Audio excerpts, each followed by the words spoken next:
Hello, it's Randi Rhodes. Here's a clip from our show, and go to randyrhodes.com for the whole thing and a podcast. Buy a stinking podcast.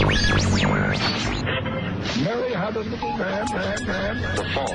We believe that all men are created equal. To the magnificent mosaic that is America. From radio beacon to radio beacon.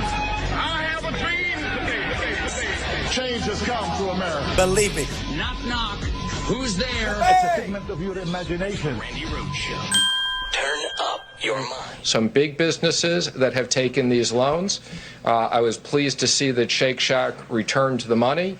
We will be putting out some FAQs. There is a certification that people are making. And I ask people, just make sure the intent of this was for business that needed the money. We'll put out an FAQ. But again, the intent of this money was not for big public companies that have access to capital. And not for Harvard, you might say. Harvard. So, Mr. Secretary, are you going to request that those other companies, because obviously Shake Shack was not alone in being a big company that got money in this, are you going to be I'm asking? going to request. You're going to ask them to return that money? Yep. Yeah, I would. Harvard's going to pay back the money, and they shouldn't Harvard? be taking it. So Harvard's going to. You have a number of, I'm not going to mention any other names, but when I saw Harvard, they have one of the largest endowments anywhere in the country, maybe in the world, I guess, and they're going to pay back that money. Oh, my God. All right. So hundreds of millions of dollars of PPP, money meant for mom and pop, Main Street, small businesses. The emergency funding has been claimed by Gigunda, publicly traded, awash in cash companies.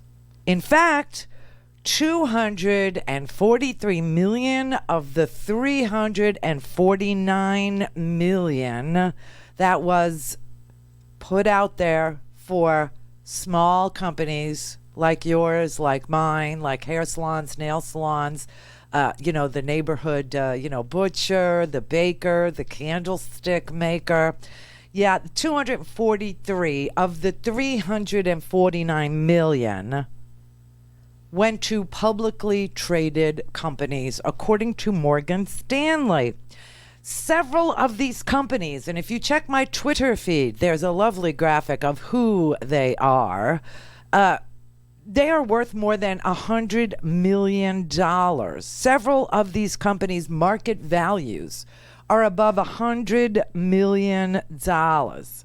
You know about the restaurant chains with millions in assets that just vacuumed up all the PPP money while quality independent restaurants are going under. So that, you know what, everybody, when we decide to go back to normal, we'll have crappier food. Hey, that's good. But you can look at the names of some of these companies. The number one recipient was a company, I'm looking at my Twitter feed right now, at Randi Rhodes, a DMC Global. DMC Global. The market cap on this company is $405 million. And they were able to scam $6.7 million of money that was meant for me. That was meant for small businesses. Why didn't anybody catch that? Could we just have like a general rule about this money? Like if you have international or global in your name, you should automatically be like spit out of the machine. Shouldn't we have that? Like transnational anything? No. Bambini's Pizza, you know what I mean? Right? They're closed down, and they're Brett's favorite.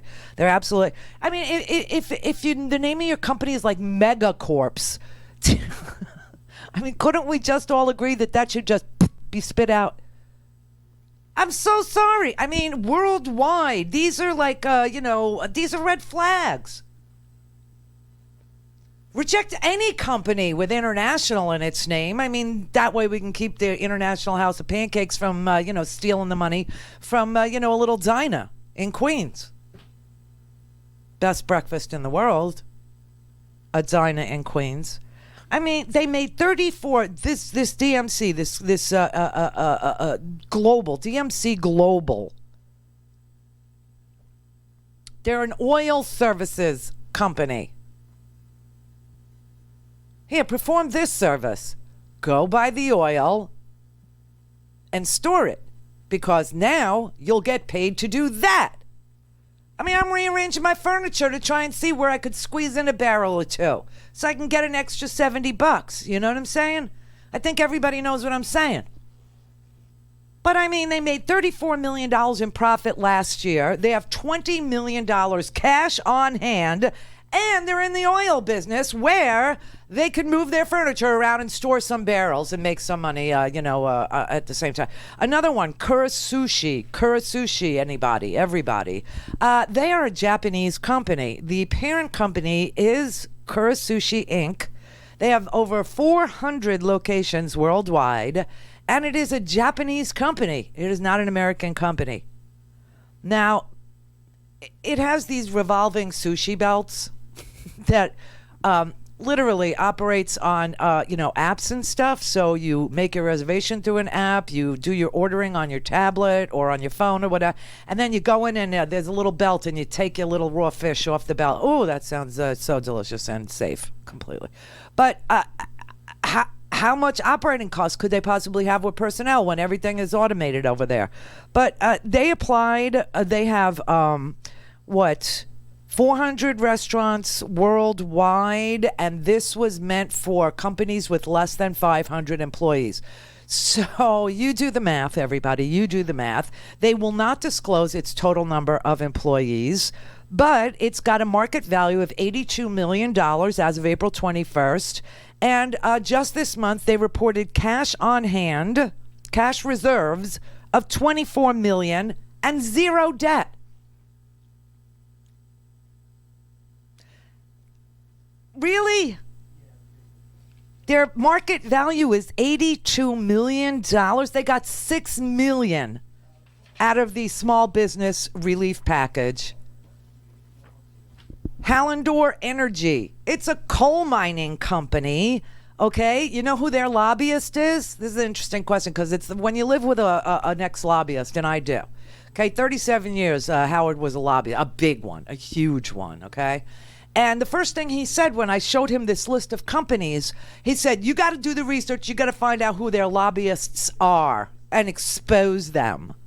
And I said, well, you know how hard that is? I mean, this list is huge. It's super long of companies that scammed millions and multiple millions of dollars when their market value is, over 10 million, over 100 million, over 24 million, over 82 million. No debt whatsoever. And they're getting, it's basically a grant. They're getting these grants of $6, $7, $10, $20 million. We all know about Ruth's Chris, right? $20 million. And it's supposed to be for people with less than 500 workers, right?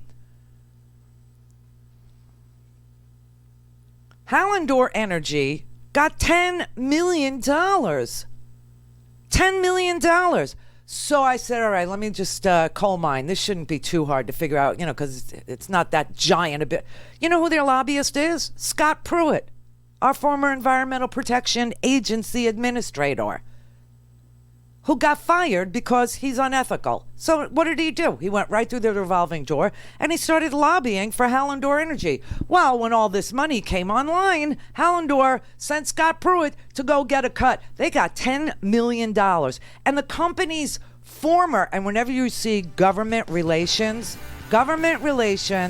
is the fancy name on the business card of a lobbyist. Okay?